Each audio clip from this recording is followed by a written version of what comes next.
So the South Korean leader's first overseas trip and his debut on the diplomatic stage has ended quite successfully. President Yoon showed South Korea's will for global solidarity and cooperation. Looking back on the diplomatic significance of his trip to NATO, our Editor-in-Chief Moon Connyoung reports from Madrid. South Korean President Yoon Suk-yeol wraps up his three-day stay in Madrid, during which he attended a 30-membered military alliance summit, the first for a South Korean head of state. Here, the president, now less than 2 months in office, warned the NATO members of the threat to universal values at a time of new conflict and competition, a reference to Russia's aggression in Ukraine and China's engagement with Russia. 특정 국가를 거명하기보다 이런 자유와 인권, 법치를 중시하는 그런 규범에 입각한 질서가 존중되는 그런 협력을 우리 나토 국가들과 인태 국가들이 함께 연대해서 만들어 가야 된다.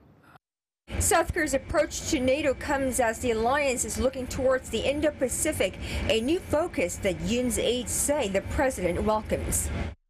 In its new strategic concept unveiled Wednesday, NATO, for the first time, described China as a challenge to its interests, security, and values, as an economic and military power that remains opaque about strategy, intentions, and military buildup.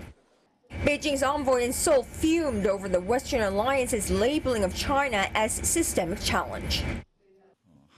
One of the goals we came to achieve at NATO this time is to establish a solidarity of values and norms.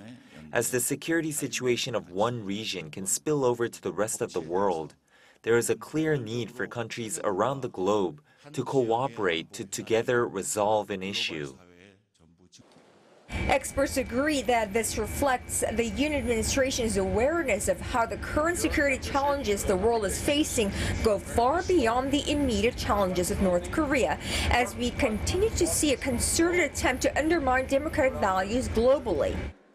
As South Korea is well placed to reaffirm the importance of the liberal democratic values and successes of its democratic governments, President Yoon's presence at NATO is both a symbolic and practical reaffirmation of the confirmation to those values.